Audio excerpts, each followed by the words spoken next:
Retour maintenant sur l'affaire Anthony Smith, cet inspecteur du travail à Reims sanctionné pour avoir demandé en pleine crise sanitaire des masques pour les salariés de l'Aradopa, l'association d'aide à domicile. Deuxième et dernière partie ce midi de notre grand format. Il est signé Isabelle Forboto, Xavier Kless et David Fleury. Les masques n'étaient pas réservés aux aides à domicile. Il fallait pas le porter, pas le porter, on ne savait pas trop. Après, il le fallait absolument. Je l'ai fait pour la santé, protéger la santé et la sécurité des salariés. « 16 mars 2020, la France est confinée. À Reims, les salariés de l'Aradopa, une des associations d'aide à domicile, continuent leur mission, souvent au plus proche des personnes dépendantes et pendant plusieurs semaines sans aucune protection.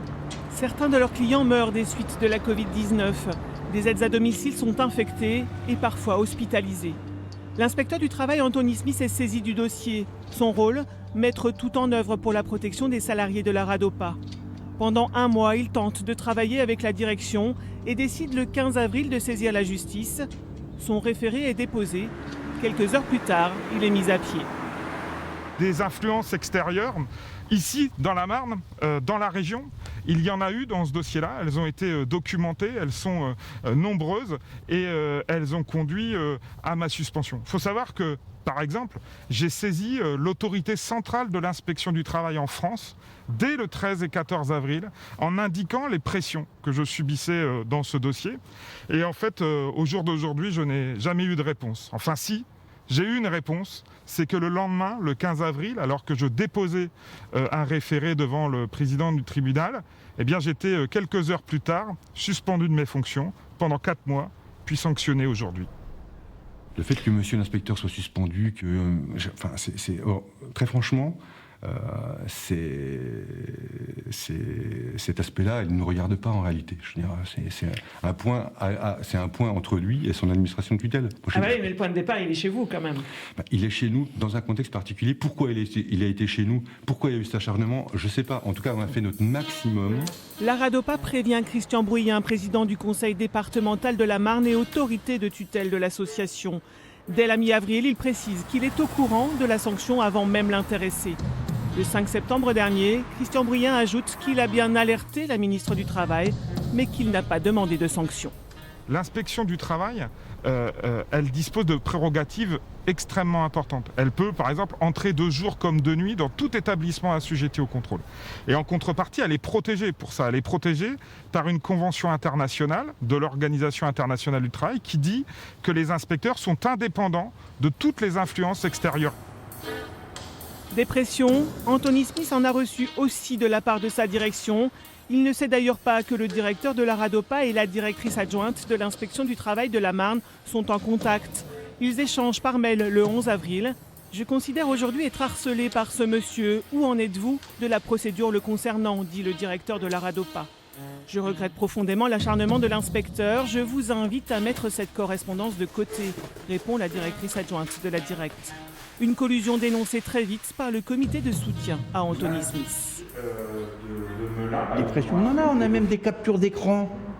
On a des écrits qui montrent que le directeur de l'Aradopa, la directrice du travail, le président du conseil général, ils se sont concertés en amont pour que Anthony, sa procédure soit coupée, fermée et qu'elle ne vienne surtout pas sur le bureau du juge. Depuis la mise à pied d'Anthony Smith le 15 avril, 8 syndicats de la Marne ont créé une intersyndicale. Des rassemblements devant les inspections du travail s'organisent. Paris, Strasbourg, Tours, Le Havre, Lyon, Toulouse. Partout en France, le mouvement s'étend jusqu'à l'Assemblée nationale. Vous sanctionnez l'inspecteur Anthony Smith pour avoir fait juste son travail de défense des droits des travailleurs. Il faut permettre que aussi la défense d'Anthony Smith, ça soit la révélation d'un continent qui est aujourd'hui invisible, celui des métiers à domicile, qu'il a eu le courage de venir défendre, alors que d'habitude ce sont des isolés, ce sont des ultra précaires, ce sont des ultra fragiles qu'on ne voit pas du tout sur la photo. Donc je dirais que Anthony Smith et les auxiliaires de vie sociale, on doit continuer à les défendre de manière commune. Anthony Smith a malgré tout été sanctionné, il est muté. La ministre du Travail décide également de le limoger de son poste d'inspecteur. Un recours gracieux lui est adressé et elle décide dans un geste d'apaisement de reconsidérer la sanction.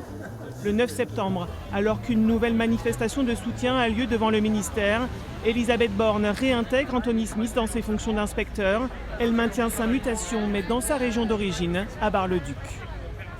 Par nature, il y a une indépendance de l'inspection du travail, donc les recommandations qu'il fait au sein d'une entreprise, ça relève de son indépendance. Il est sanctionné pour des motifs de non-respect de principes fondamentaux du service public, de continuité, de neutralité, de loyauté, mais je ne vais pas développer un cas individuel sur vos ondes. Voilà. Anthony Smith et ses soutiens continueront le combat jusqu'à la levée totale de la sanction. La démission vendredi 11 septembre du directeur général de l'inspection du travail, Yves Struyou, pourrait les y aider. Selon nos confrères de la presse nationale, Elisabeth Borne aurait précisé que le rapport disciplinaire rédigé contre Anthony Smith serait ni fait ni à faire, désavouant ainsi le patron de l'inspection du travail. La sanction contre Anthony Smith semble avoir de moins en moins de sens.